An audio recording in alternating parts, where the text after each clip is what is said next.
Hello guys, welcome to Nerdy Bacha. Today we are going to discuss about the UPPCS prelims of 2025 जिसका prelims I think अक्टूबर में है.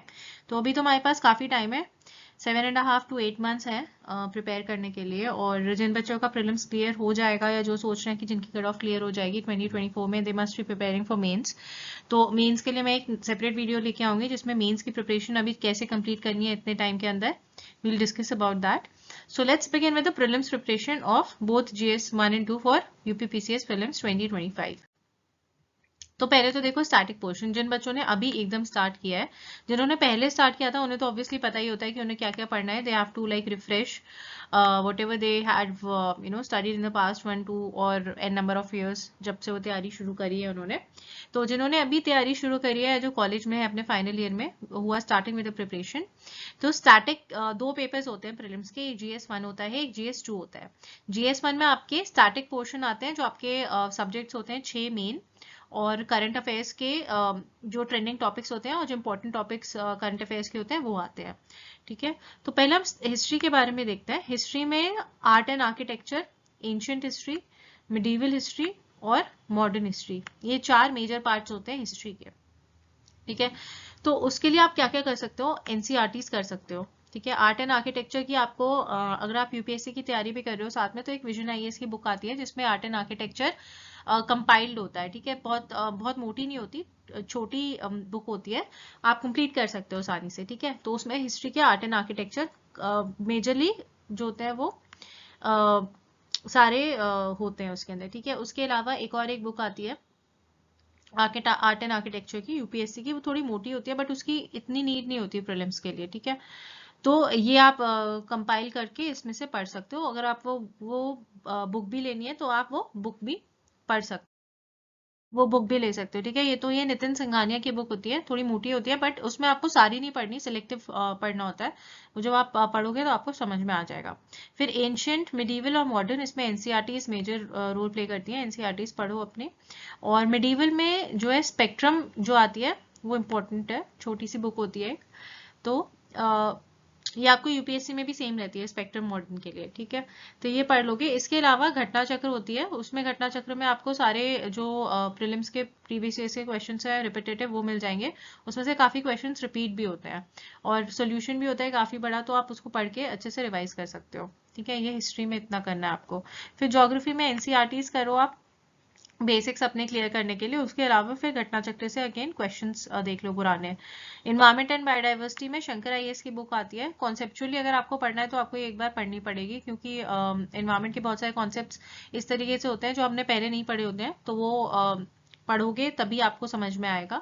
तो just go through the Shankar IAS book once and फिर again घटना चक्र से questions आप कर सकते हो. ठीक है, बहुत बेसिक क्वेश्चंस आते हैं एनवायरमेंट में, इतने वैसे क्वेश्चंस नहीं आते. जैसे प्रोजेक्ट टाइगर कब हुआ, प्रोजेक्ट एलिफेंट कब हुआ, बीओडी क्या होता है, और जो मतलब बहुत ही बेसिक क्वेश्चंस होते हैं. नेशनल पार्क्स, अलग अलग wild life sanctuaries, UP specific questions, तो उस तरीके के क्वेश्चंस आते हैं. आप वो जब घटना चक्र करोगे तो आपको समझ में आ जाएगा. ठीक है, फिर इकोनॉमिक्स में अगेन बेसिक्स करोगे और घटना चक्र करोगे. बेसिक्स आप एनसीईआरटीज पढ़ सकते हो. एंड मृणाल सर की जो इकोनॉमिक्स की क्लासेस होती हैं वो बेस्ट होती हैं बेसिक्स के लिए. ठीक है, तो अगर आपके पास टाइम है, जैसे अभी 8 महीने हैं आपके प्रीलिम्स में, 7.5 to 8 months, तो आप अच्छे से ये इकोनॉमिक्स के बेसिक्स पढ़ सकते हो एंड फिर घटना चक्र में से क्वेश्चन सॉल्व कर सकते हो. साइंस एंड टेक्नोलॉजी की हम बात करते हैं तो ल्यूसेंट की बुक आती है, उसमें से आप पढ़ सकते हो. ये पूरी पढ़ने की जरूरत नहीं है. अगेन इसमें से आप कैटेगराइज करके पढ़ सकते हो और घटना चक्र के क्वेश्चंस देख सकते हो. जिस टॉपिक में से क्वेश्चंस बार बार रिपीट हो रहे हैं वो आप ल्यूसेंट में से पढ़ सकते हो. ठीक है, but yeah this is an important book. Then polity is solely M Laxmikant. ये आप एम लक्ष्मीकांत के अलावा आपको कहीं जाने की कोई जरूरत नहीं है. Just practice M. Lakshmikant as much as possible and go through the previous year's questions again from Ghatna Chakra. So the static portion will be covered. And static portions में से मतलब देखो अप्रोक्सीमेटली 100 क्वेश्चंस तो आपके बनते ही हैं. 50 questions और आप करंट अफेयर्स के लगा लो तो 100 क्वेश्चंस स्टैटिक के रहते हैं. और बहुत टेक्निकल क्वेश्चंस नहीं होते, इजी क्वेश्चंस होते हैं. आप प्रीलिम्स के प्रीवियस ईयर के क्वेश्चंस देखोगे तो आपको समझ में आएगा. किसी भी एग्जाम को क्लियर करने का एक ही तरीका है, you have to go through the previous year question paper and analyse which portion is strong and which portion is not strong. For example, if we talk about history, if you are going through the previous year's questions या फिर घटना चक्र, तो you will get to know कि यार art and architecture में मेरा ये वाला मुगल आर्ट एंड आर्किटेक्चर मेरा स्ट्रॉन्ग है, या मेरा जो और डांसेस जो अलग अलग स्टेट्स के हैं वो मुझे याद नहीं है। तो ये सब चीजें आप जब प्रैक्टिस करोगे तभी आपको समझ में आएगा। ठीक है, तो स्टैटिक में ये 6 स्टैटिक सब्जेक्ट्स हैं, और बुक्स मैंने आपको बता दी हैं। बेसिक घटना चक्र सबकी आती हैं, तो वो जरूर कर लेना, प्रीवियस ईयर क्वेश्चंस के आइडिया लग जाएंगे। And certain specific books to clear the concepts. ठीक है, एनसीईआरटीज पढ़ लो अच्छे से। एंड जैसे एनवायरमेंट में शंकर आईएएस कर लो, साइंस एंड टेक्नोलॉजी में लूसेंट कर लो, पॉलिटी में एम लक्ष्मीकांत के अलावा कोई भी बुक मत करना, वेरी इंपॉर्टेंट बुक। मॉडर्न में स्पेक्ट्रम कर लो। तो ये सारी चीजें हैं। ठीक है, दूसरा हम देखते हैं करंट अफेयर्स। करंट अफेयर्स में दृष्टि घटना चक्र के जो मंथली कंपाइलेशन आते हैं वो देख सकते हो। फिर प्रीलिम से ये लास्ट में ही आती है, 1-1.5 महीने पहले आती है घटना चक्र। ये कंपाइलेशन ही होती है बेसिकली मंथली वाले की।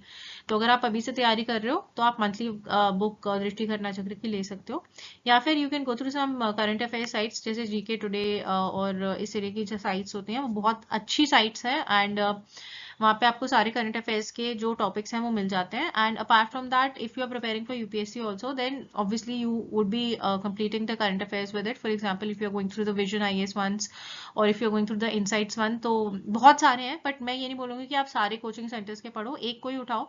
विजन कर रहे हो तो विजन ही उठाओ, क्योंकि विजन में अब जैसे मेन्स है, जिन बच्चों का प्रीलिम्स क्लियर हो रहा है, तो उसमें मेन्स के जो टॉपिक्स होते हैं ना वो भी बहुत इंपॉर्टेंट होते हैं। मतलब वो लोग करंट और मेंस को कंपाइल करके डालते हैं। तो अगर आप करंट अफेयर्स कर रहे हो तो आप उसका अगर आप पढ़ोगे तो मेंस की भी थोड़ी साथ साथ तैयारी होती रहती है, तो वो कर सकते हो। ठीक है, बाकी प्रीलिम्स में जो बेसिकली करंट अफेयर्स आते हैं ना, वो जो कंपाइलेशन होती है वो बहुत इंपॉर्टेंट होती है, जो 2-1.5 महीने पहले आती है।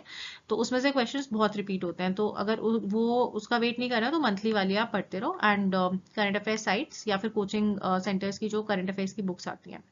ठीक है, this is about current affairs. And current affairs will be a make or break in your prelims, because of course the number of questions will be huge. And easy questions होते हैं, इतने डिफिकल्ट नहीं होते, but current affairs नहीं करोगे तो नहीं हो पाएगा। ठीक है, रेस्ट GS2 में बहुत बच्चे जो होते हैं GS2 की तैयारी नहीं करते हैं। GS2 is it's qualifying, but again you have to qualify this paper. Many people are not even scoring 66 marks, which is a qualifying 66 70 भी नहीं आ पाते लोगों के। भैया ऐसे बिल्कुल ही मार्जिन पे मत चलो। आप सोच के चलो कि भाई मेरे को 90 के आसपास मार्क्स लाने हैं, तो उसमें फिर आपका GS2 आसानी से क्लियर हो जाता है। ठीक है, तो इसमें मैथ्स आती है। मैथ्स तो आपको करनी पड़ेगी, मैथ्स के क्वेश्चंस आएंगे इसमें। प्रोबेबिलिटी आती है, PNC भी आती है कभी कभी, और स्टैटिस्टिक्स के क्वेश्चंस आते हैं, normal profit and loss, arithmetic, averages, वो सब चीजें भी आती हैं। ठीक है, तो एक बार मैथ्स बिल्कुल ही ऐसा मत करना कि ना करके जाओ। इनफैक्ट यूपीएससी के पेपर 2 में भी मैथ्स आती है, और अच्छी मैथ्स आती है। ऐसा नहीं है बहुत ही एवरेज मैथ्स आती है, आपको आना चाहिए। CI SI और सारी चीजें आती है उसमें।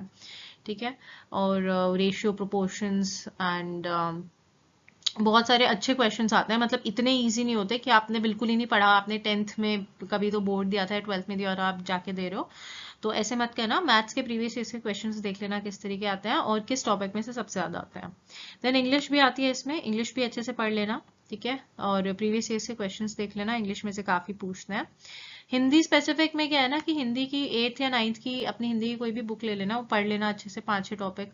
और जैसे पर्यायवाची हो गए, विलोम शब्द हो गए, और हिंदी के उसमें पैराग्राफ्स भी आते हैं, तो उसमें से भी क्वेश्चंस आते हैं। ये सब चीजें आप प्रीवियस ईयर क्वेश्चंस देखोगे तभी आपको समझ में आएगी।